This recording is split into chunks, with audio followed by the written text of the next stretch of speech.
பார்க்க போறோம் அப்படின்னா, இப்போ ஈர்ப்பு விதியில நம்மளுக்கு ஒரு ஒரு லட்சியம் இருக்கு, ஒரு ஆசை இருக்கு, ஒரு தேவை இருக்கு. இப்போ நம்ம எண்ணத்தையும் அதன் மேலேயே வைத்து ஆஸ்க், பிலீவ், ரிசீவ் அதை பத்தின அஃபர்மேஷன்ஸ், விசுவலைசேஷன்ஸ் இதெல்லாம் பண்றோம். இப்போ கிராட்டிடியூட் காமிக்கிறோம், நன்றி செலுத்துறோம். அது அப்படியே ஒரு 3 மாசத்துலயோ, ஒரு 6 மாசத்துலயோ, ஒரு வருஷத்துலயோ எப்படியோ நம்ம வாழ்க்கையில அது சம்பந்தமா சில விஷயங்கள் நடந்து கடைசியில நினைச்சதை நம்ம அடைஞ்சிடறோம். அமேசான்ல எப்படி சேல்ஸ் பண்றதுன்னு கத்துக்கிட்டு இருக்கோம். இதுல இன்னும் நம்ம வந்து பிராக்டிஸ் பண்ணி நம்மளே நம்ம ஸ்ட்ரென்தன் பண்ணிக்கிறோம். Everything is fine. இப்போ இந்த லா ஆஃப் அட்ராக்ஷன்லயே இன்னொரு கூட்டம் தனியா இருக்கு. அது அது என்ன அப்படின்னு பாத்தீங்கன்னா, கொஞ்சம் சொபிஸ்டிகேட்டட் கூட்டம். அது கொஞ்சம் ரேஞ்ச், ஒரு அடுத்த ரேஞ்ச் இருக்கிற மக்கள். என்னன்னு பாத்தீங்கன்னா, இன்ஸ்டன்ட் மேனிஃபெஸ்டேஷன். அவங்க வந்து ஒரு விஷயத்துக்கு ஒரு லட்சியத்தை அடையிறதுக்கு 1 வருஷம், 6 மாசம் இல்ல அப்படிலாம் டைம் எடுத்துக்க மாட்டாங்க. டக்கு அப்படின்னு நான் சொன்னா உடனே அது வந்து எனக்கு வந்து இந்த கையில் எனக்கு ஒரு ஆப்பிள் வேணும், டக் ஒரு ஆப்பிள் இல்ல, அந்த இன்ஸ்டன்ட் கிடையாது. பட் ஒரு ஒரு ஒரு தொழில் தொடங்குறீங்க, 1 வருஷம் ஆகுது அந்த தொழிலை வந்து கரெக்டா அந்த தொழிலை ஆரம்பிச்சு அதை மார்க்கெட்ல நிலை நிறுத்தி லாபம் வர வச்சு ஸ்டெடி ஆக்குறதுக்கு ஒரு 1 இயர் 2 இயர் ஆகும்னு வச்சுக்கோங்களேன். இந்த இன்ஸ்டன்ட் மேனிஃபெஸ்டேஷன் பண்றவங்க என்ன பண்ணுவாங்கன்னா, அந்த 1 வருஷம் 2 வருஷம் போட வேண்டிய உழைப்பையோ இல்ல அந்த லா ஆஃப் அட்ராக்ஷன் பயிற்சியிலையோ சும்மா ஒரு 2 மாசம் 3 மாசத்துலயே வேலையை முடிச்சிருவாங்க. அதுக்கு பேர் தான் இன்ஸ்டன்ட் மேனிஃபெஸ்டேஷன். ஸோ இன்ஸ்டன்ட்னா 2 மினிட் மேகி நூடுல்ஸ் மாதிரி இல்லை, பட் 1 வருஷம் 2 வருஷம் இல்ல 5 வருஷம் பண்ண வேண்டிய விஷயத்த அசால்ட்டா 2 மாசத்துல 3 மாசத்துல முடிச்சிட வேண்டியது. ஸோ அதுக்கு பேர் தான் இன்ஸ்டன்ட் மேனிஃபெஸ்டேஷன். ஸோ அதை பத்தி தான் இந்த பதிவுல நம்ம பார்க்க போறோம். மொத்தம் 3 பாயிண்ட்ஸ் பார்க்கலாம். பாயிண்ட் நம்பர் 1, யாரெல்லாம் இந்த இன்ஸ்டன்ட் மேனிஃபெஸ்டேஷன் பண்ணலாம், யாருக்கெல்லாம் இந்த தகுதி இருக்கு அப்படின்றது ஃபர்ஸ்ட் பாயிண்ட். செகண்ட் பாயிண்ட், இந்த இன்ஸ்டன்ட் மேனிஃபெஸ்டேஷன் பண்றதுனால வர சாதக பாதகங்கள் என்ன அப்படின்றது செகண்ட் பாயிண்ட். 3வது பாயிண்ட், இந்த இன்ஸ்டன்ட் மேனிஃபெஸ்டேஷன் செய்வது எப்படி, இது 3வது பாயிண்ட். இதை 3 நம்ம பார்ப்போம். ஸோ யாருக்கு இந்த இன்ஸ்டன்ட் மேனிஃபெஸ்டேஷன் பண்றதுக்கு தகுதி இருக்கு அப்படின்னு பாத்தீங்கன்னா, எவன் ஒருவன் தன்னுடைய எண்ணம், சொல், செயல், தன்மை அனைத்தையும் நேர்கோட்டில் வைத்து கையாளும் பக்குவத்தை அடைந்து விட்டானோ அவனாலதான் இதை பண்ண முடியும். இப்போ நம்ம சில பேர் வந்து ஏன்னா என்னோட தாட்ஸை கண்ட்ரோல் பண்ண முடியல, நெகட்டிவ் தாட்ஸ் ரொம்ப வருது, இப்படிலாம் நிறைய பேர் சொல்றோம்ல, அவங்களுக்குலாம் இன்ஸ்டன்ட் மேனிஃபெஸ்டேஷன் கிடையாது. ஆல்ரெடி மேனிஃபெஸ்டேஷன் நான் நல்லா பண்ணிட்டு இருக்கேன், சிறப்பாக என்னோட எண்ணத்தை எல்லாம் என்னால் கட்டுப்படுத்த முடியுது, என்னுடைய சிந்தனையை ஒரே பக்கம் குவிக்க முடியுது, என்னோட தன்மையை என்னால் கொஞ்சம் நல்ல தன்மையில என்ன வச்சுக்க முடியுது அப்படின்ற ஏதோ அதை கொஞ்சம் கைவர பெற்றவர்கள் யாரோ அவர்னால மட்டும்தான் இந்த இன்ஸ்டன்ட் மேனிஃபெஸ்டேஷன் பண்ண முடியும். மற்றவங்க பண்ண முடியாது. இது மற்றவங்க பண்ணீங்கன்னா ஜஸ்ட் அது ஒரு நல்ல பயிற்சி அமையும், நல்ல பயிற்சி. அதை பண்ண இன்னும் உங்களுக்கு சீக்கிரம் அந்த பயிற்சி உங்களுக்கு வரும். ஸோ அது ப்ராக்டிஸ் ஆகிடும். பட் ஜென்ரலா இது ஆல்ரெடி இந்த எண்ணம், சொல், செயல், தன்மை இதோட பல்ஸை யார் பிடிச்சிருக்காங்களோ அவங்களுக்கு தான் இந்த இன்ஸ்டன்ட் மேனிஃபெஸ்டேஷன் பண்ண முடியும். ஏன்னா இந்த இன்னொரு முக்கியமான விஷயம் என்னன்னா, எவன் ஒருவன் காலத்தை கடந்திருக்கானோ, லைக் என்னன்னா காலத்தை கடப்பது அப்படின்னு நான் என்ன சொல்ல வரேன்னா, டைம் இருக்கு இல்லையா, இப்போ நம்ம பேசிட்டு இருக்கிற இந்த ஒரு செகண்டும் போயிட்டே இருக்கு இல்லையா, இந்த டைம் உங்களால கவனிக்க முடியுதா? இந்த டைம் நீங்க கவனிச்சீங்கன்னா ஒரு கட்டத்துல இது எதுவுமே இல்லாம போயிடும், ஒரு சைலன்ஸ் வரும், காலமின்மைன்னு வரும். தியானத்துல நீங்க இப்போ சில பேர் தியானம் பண்ணும் பொழுது தியானம் பண்ணி கண்ணை திறந்துட்டு ஒரு 10 நிமிஷம் தியானம் பண்ணிருப்போம் அப்படின்னு நினைச்சிட்டு பார்த்தா ஒரு 1.5 மணி நேரம் போயிருக்கும். 1.5 மணி நேரம் நீங்க அதே இடத்துல உட்காந்து கண்களை மூடிட்டு இருந்திருப்பீங்க. ஆனா உங்களுக்கு வந்து என்னமோ ஒரு 10 நிமிஷம் ஐ திங்க் நான் ஒரு 15 மினிட்ஸ் மெடிடேஷன் பண்ணேன் அப்படின்னு நீங்க நினைச்சிட்டு இருப்பீங்க. எடுத்து பார்த்தா கிட்டத்தட்ட ஒரு 1.5 மணி நேரம் இருக்கும். காலத்தை கடப்பது, டைம் எப்படி போச்சுன்னே தெரியல. நீங்க ஏதோ கவனத்துல விடல, நீங்க கவனமா போக்கஸ்டா தான் இருந்தீங்க, தவத்துல உங்க மூச்சு மேல கவனம் வச்சுதான் இருந்தீங்க. அப்போ உங்களுக்கு ஒரு 15 நிமிஷம் ஆன மாதிரி தான் நீங்க நினைச்சீங்க. ஆனா 1.5 மணி நேரம் இருக்கு. காலத்தை கடந்து அந்த டைம் அப்படின்ற அந்த டைம்ன்ற கான்செப்ட தாண்டின அந்த ஒரு பக்குவ நிலை அடையிறீங்க இல்லையா, அந்த ஸ்டேஜை யாரெல்லாம் அடைஞ்சிருக்கீங்களோ, அட்லீஸ்ட் சின்ன லெவல்ல உட்காந்து நான் 4 மணி நேரம் அப்படியே டைம் போறதே தெரியாது அந்த மாதிரி நான் மெடிடேஷன் பண்ணுவேன், அந்த ரேஞ்சுக்கெல்லாம் இல்லை. பட் சின்ன சம்பவம், ஏதாவது சின்ன எக்ஸ்பீரியன்ஸ் நடந்திருக்கணும், ஒரு காலத்தை கடந்த எக்ஸ்பீரியன்ஸ். டைம் எப்படி போச்சுன்னே தெரியல அப்படின்ற அதை மேனுவலா உங்களால அந்த காலத்தை கடந்து போகும் அந்த கவனத்தை உங்களால யாரால செய்ய முடியுதோ 7 habits of highly effective செய்ய முடியும். ஸோ இப்போ இரண்டாவது பாயிண்ட் என்னன்னா, இதனுடைய சாதக பாதகங்கள் என்ன அப்படின்னா, பொதுவாக இப்போ நம்ம ஒரு மேனிஃபெஸ்டேஷன் பண்ணும்போது இதை நான் ஏன் பண்றேன், இந்த இந்த இந்த விஷயம் எனக்கு எதுக்கு வேணும், இந்த பிரபஞ்சத்துக்கிட்ட நீங்க சொல்றீங்க எனக்கு இது ஏன் வேணும் தெரியுமா, இது கிடைச்சா நான் எப்படிலாம் சந்தோஷமா இருப்பேன் தெரியுமா, இது எந்த மாதிரிலாம் இருக்கணும் தெரியுமா, இது எப்படிலாம் அமையணும் தெரியுமா, கூட இதை நான் என்ஜாய் பண்ணும்போது என் கூட யாரெல்லாம் இருக்கணும்னு ஆசைப்படுறேன் தெரியுமா, இப்படி ஃபுல் டீட்டெயில்ஸ் நீங்க பிரபஞ்சத்தில் கொடுக்குறீங்க. பிரபஞ்சமும் நீங்க முன்னாடி கொடுத்த ஒரு டீட்டெயிலும் ஒரு 2 நாள் கழிச்சு நீங்க கொடுக்குற டீட்டெயிலும் ஒரு கான்ட்ரடிக்ஷனா இருந்தா அந்த பிரபஞ்சம் உங்ககிட்ட சொல்லும், நீ முன்னாடி அப்படி ஆசைப்பட்ட, இப்ப இந்த மாதிரி ஆசைப்படுற, இதனாலதான் எனக்கு அதை மேனிஃபெஸ்ட் பண்ண முடியல, அது என்னன்னு கொஞ்சம் பார்த்து கிளாரிஃபை பண்ணுங்க. நம்மளுக்கு அந்த சிந்தனைகள் மூலமாக நம்மளுக்கு இன்ஸ்ட்ரக்ஷன்ஸ் வரும், நம்ம அதெல்லாம் செய்யறோம். இந்த இன்ஸ்டன்ட் மேனிஃபெஸ்டேஷனை பொறுத்த வரைக்கும் நீங்க ஒரு விஷயத்துக்கு ஆசைப்படுறீங்க, அது ஏதோ ஒரு இன்னொரு விஷயத்த கான்ட்ரடிக்ட் பண்ணுது அப்படின்னு இந்த பிரபஞ்சம் வந்து எடுத்து சொல்லுதுல்ல, அதுக்கெல்லாம் டைம் இல்லை. நீ கேட்ட, நான் கொடுத்துட்டேன், அவ்வளவுதான். இதனால என்ன நடக்குமோ நீ பாத்துக்கோ. நீ கேட்ட, நான் கொடுத்துட்டேன். ஏன்னா அப்போ ஒரு பேச்சு இப்போ ஒரு பேச்சு, நீ பேசுறது எதுவுமே கேட்க மாட்டேன். நீ கேட்ட, நான் கொடுத்தேன், அவ்வளவுதான். பிரபஞ்சம் இந்த மாதிரி உங்க கூட டீல் பண்ண ஆரம்பிச்சோம். இன்ஸ்டன்ட் மேனிஃபெஸ்டேஷன் பண்றவங்க கூட பிரபஞ்சம் இப்படிதான் டீல் பண்ணும். நீ கேட்ட, நான் கொடுத்தேன், அவ்வளவுதான். இதுக்கு மேல இதனாலதான் அப்படி ஆச்சு, அதனாலதான் அப்படி ஆச்சு, அதெல்லாம் உங்க பிரச்சனை, ஏன் பிரச்சனை இல்லை. பட் இதே ஜென்ரலான மேனிஃபெஸ்டேஷன் பண்றவங்களுக்கு இந்த பிரபஞ்சம் எடுத்து சொல்லும்.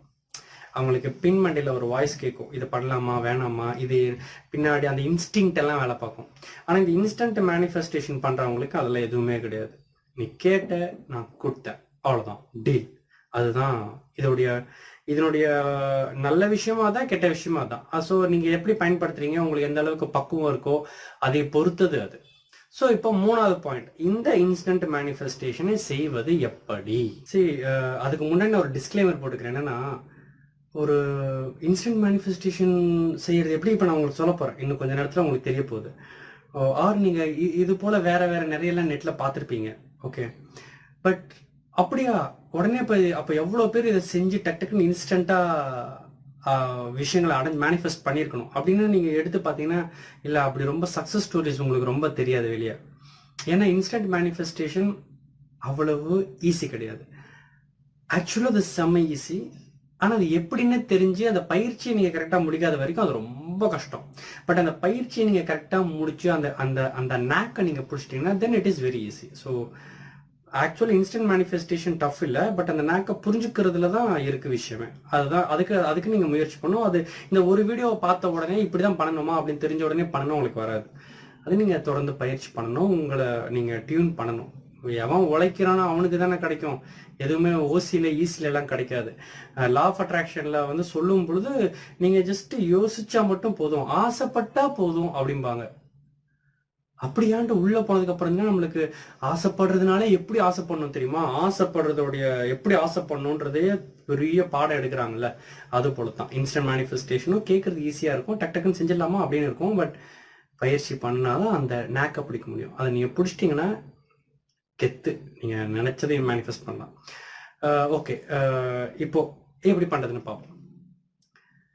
பொதுவா ஈர்ப்பு விதியை பத்தின ஒரு விதி நம்மளுக்கு தெரியும். என்னன்னா, எவன் ஒருவன் தன்னுடைய எண்ணம், சொல், செயல், தன்மை இவை 4ஐயும் நேர்த்தியாக கையாள்கிறானோ அவனுக்கு தான் இந்த பிரபஞ்சம் அள்ளித்தரும்.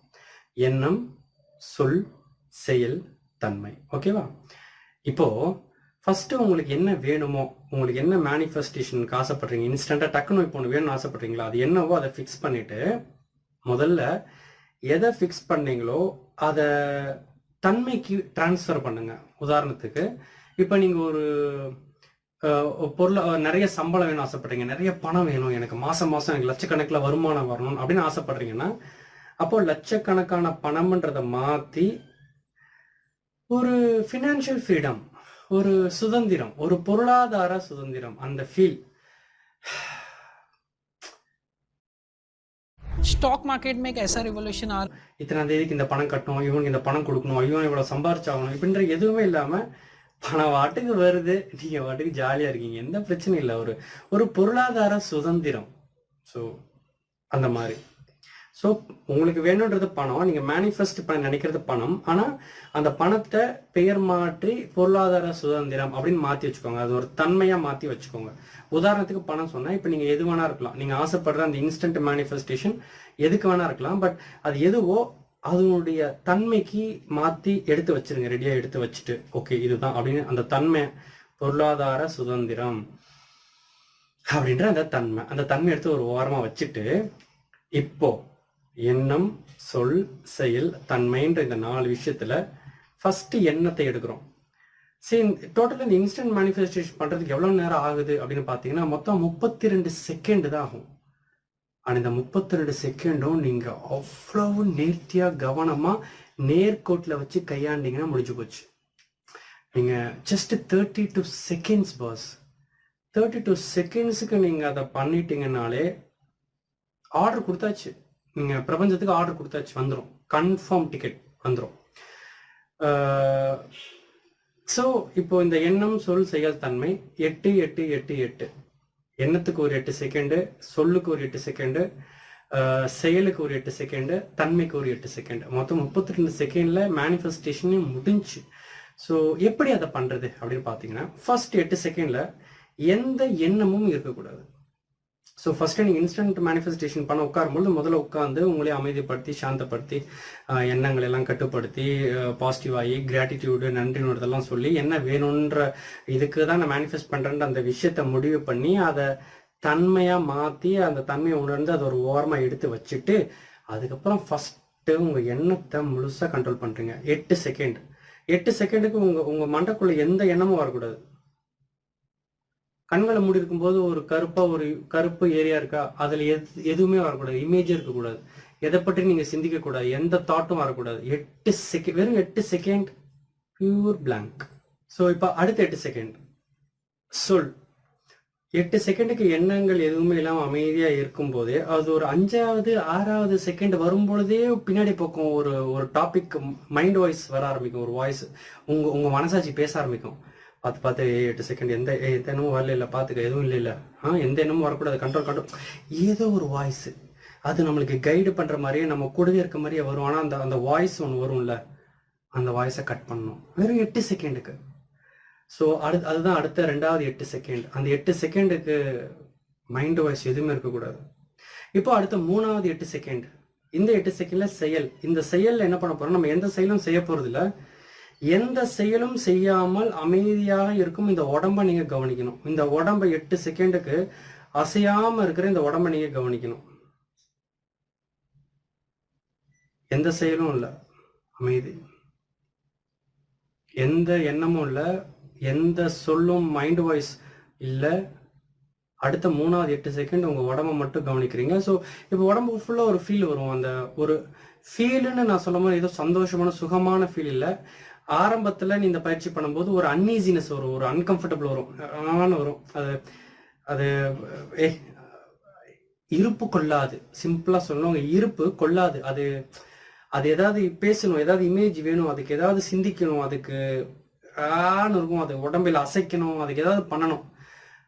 இதுதான் அந்த 3வது 8வது செகண்ட்ல இதுதான் நடக்கும். ஸோ ஆனா நீங்க எதுவும் பண்ணாம அந்த 8 செகண்டுக்கு உங்க உடம்பு அது வாட்டுக்கு கல்லு மாதிரி அது வாட்டுக்கு கடக்கிறத நீங்க கவனிக்கணும். இந்த 3வது 8 செகண்ட். சரி, இந்த 8 செகண்ட்ல நீங்க பண்றதெல்லாம் என்னன்னா வெறும் கவனித்தல். முதல் 8 செகண்ட் எந்த எண்ணங்களும் இல்லை என்பதை கவனித்தல். அடுத்த 8 செகண்ட்ல எந்த கான்வர்சேஷனோ மைண்ட் வாய்ஸ் எதுவும் இல்லை என்பதை கவனித்தல். அடுத்த 3வது 8 செகண்ட்ல உங்க உடம்பு எந்த வேலையும் பண்ணாம கல்லு மாதிரி கிடக்கு அப்படின்றத கவனித்தல். இப்ப 4வது 8வது செகண்ட் உங்க தன்மை. இப்ப இந்த அன்ஈசினஸ் இருக்குல்ல, ஒரு மாதிரி இந்த 3வது 8 அந்த உடம்பு அசைக்கணும் போல வாட் எவர், அதை கூல் டவுன் பண்ணிட்டு இப்ப இந்த 4வது 8வது செகண்ட்ல முன்னாடி நீங்க தனியா எடுத்து வச்சீங்க தெரியுமா? உதாரணத்துக்கு உங்களுக்கு லட்சக்கணக்கான பணம் வேணும்ன்றப்போ அந்த பணம்ன்ற வார்த்தைய பொருளாதார சுதந்திரம், ஒரு ஃப்ரீடம் அப்படின்னு மாத்தி வச்சோம் இல்லையா, அந்த தன்மையை எடுத்துக்கணும் இப்போ. ஸோ அந்த கடைசி 8 செகண்ட்ல அந்த தன்மை, பணம் வந்துடக்கூடாது. பணம் வந்துருச்சுன்னா எண்ணம் கலங்கிடுச்சுன்னு அர்த்தம். ஸோ அந்த பணம்ன்ற மேட்டர் வந்துடக்கூடாது. பட் அந்த பொருளாதார சுதந்திரம்ன்ற தன்மை இருக்கணும். அது லாஸ்ட் 8 செகண்ட். ஸோ இது கண்டினியூஸா இது நீங்க பண்ணும்போது இந்த 32 செகண்டை உங்களுடைய எண்ணம், சொல், செயல், தன்மையை நேர்த்தியா அப்படி வச்சு நீங்க கையாண்டுட்டீங்கன்னா இதுக்கு பேர் இன்ஸ்டன்ட் மேனிஃபெஸ்டேஷன். இதுக்கு பின்னாடி மிகப்பெரிய அறிவியல் விஷயங்கள்லாம் இருக்கு.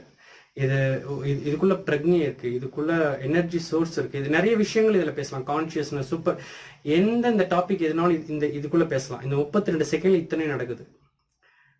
ஆக்சுவலி இது என்னடா 32 செகண்ட், சைவ சித்தாந்தப்படி கூட உங்களுக்கு நான் சொல்லணும்னா 64ன்ற நம்பர் நீங்க கேள்விப்பட்டிருப்பீங்க. 64 கோணங்கள், 64 கலைகள், இப்படிலாம் நீங்க கேள்விப்பட்டிருப்பீங்க. கலைகள் அப்படின்னா டிமென்ஷன் அர்த்தம் தமிழ்ல. கலைகள்னா நீங்க நினைக்கிற மாதிரி குதிரையேற்றம், வால் பயிற்சி, இந்த ஒவ்வொரு கலை, பரதநாட்டிய கலை, பாடல் கலை, ஆடல் கலை அப்படி இல்லை. கலை அப்படின்னா டிமென்ஷன் அர்த்தம். ஸோ ஒரு கோணம், இது போன்ற கோணம் மொத்தம் 64 கோணங்களை பெரியவங்க வகைப்படுத்தியிருக்காங்க. ஸோ அந்த 64 எப்படி வந்துச்சுன்னு பார்த்தீங்கன்னா 8 8 8 8 இப்படிதான் அந்த 64, 8 × 8 64. பெரிய பெரிய ஆராய்ச்சி சயின்ஸ் எல்லாம் இருக்கு. நம்ம அதை எல்லாத்தையும் பிற்காலத்துல பார்ப்போம். பட் இப்போதைக்கு இதை தெரிஞ்சு வச்சுக்கோங்க. ஸோ இந்த 8 செகண்ட்ன்றது ஒரு சாதாரண விஷயம் இல்லை. 8 8 8 8 இந்த 32 செகண்ட் ஒரு சாதாரண விஷயம் இல்லை. அது உங்களுக்குள்ள பல பரிமாணங்களை தூண்டி விடுது. ஸோ அந்த மாதிரி தூண்டி விட்டுட்டு நீங்க அந்த மேனிஃபெஸ்டேஷன் பண்ணும்பொழுது அதனால தான் அது இன்ஸ்டன்டா நடக்குது. ஸோ இன்ஸ்டன்ட் மேனிஃபெஸ்டேஷன் செய்யற டெக்னிக் இதுதான். அதை வேற ஒரு நிலையில காலத்தை கடந்த தன்மைக்குள்ள போய் எண்ணங்கள் அற்று இது மாதிரியான சில பல, அது ஒரு கெமிஸ்ட்ரி, அது ஒரு ஆல்கமி. அது ப்ராக்டிஸ் பண்ணணும். நீங்க அதை அந்த முயற்சி பண்ணி அந்த பயிற்சி பண்ணினாதான் அது வரும். அது பண்ணும் பொழுது உங்களுக்கு அந்த வித்து அப்பதான் அந்த இன்ஸ்டன்ட் மேனிஃபெஸ்டேஷன்ல அப்பதான் உங்களுக்கு வர ஆரம்பிக்கும். ஸோ பயிற்சி பண்ணுங்க. இன்ஸ்டன்ட்டுக்காக நீங்க பயிற்சி பண்ணும்போது நம்மளுக்கு இன்ஸ்டன்ட் மேனிஃபெஸ்டேஷன் நடக்குது இல்லையோ, ஜென்ரலா நம்முடைய எண்ணம், சொல், செயல், தன்மைகளை நம் கட்டுக்குள் வைத்திருக்கும் அந்த பயிற்சி நடக்கும்போது ஆட்டோமேட்டிக்கலி நம்மளுடைய வாழ்க்கை மெருகேறி கொண்டே போகும். ஸோ அன்பர்களே, இந்த இன்ஸ்டன்ட் மேனிஃபெஸ்டேஷனை பத்தி ஒரு சிறு அளவுக்கு ஐடியா உங்களுக்கு வந்திருக்கும். இதை பத்தி இன்னும் தொடர்ந்து நிறைய டீட்டெயிலா ஏன் எப்படி இந்த பிரபஞ்சம் வந்து 32 செகண்ட் கொடுத்தா அது எப்படி போய் வேலை, இதெல்லாம் இன்னும் நிறைய நம்ம தெரிஞ்சுக்கலாம், போக தெரிஞ்சுக்கலாம். பட் இப்போதைக்கு பயிற்சியை பண்ண ஆரம்பிங்க. ஜஸ்ட் ஃபோக்கஸ், உங்களுடைய எண்ணம், சொல், செயல், தன்மை இவை அனைத்தையும் நேர்த்தியாக கையாளுவது எப்படி என்ற பயிற்சியை செய்யுங்கள். அதுதான் அடித்தளமே. லா ஆஃப் அட்ராக்ஷனோட அடித்தளமே அதுதான். ஸோ அதுக்கான பயிற்சியில பண்ணுங்க.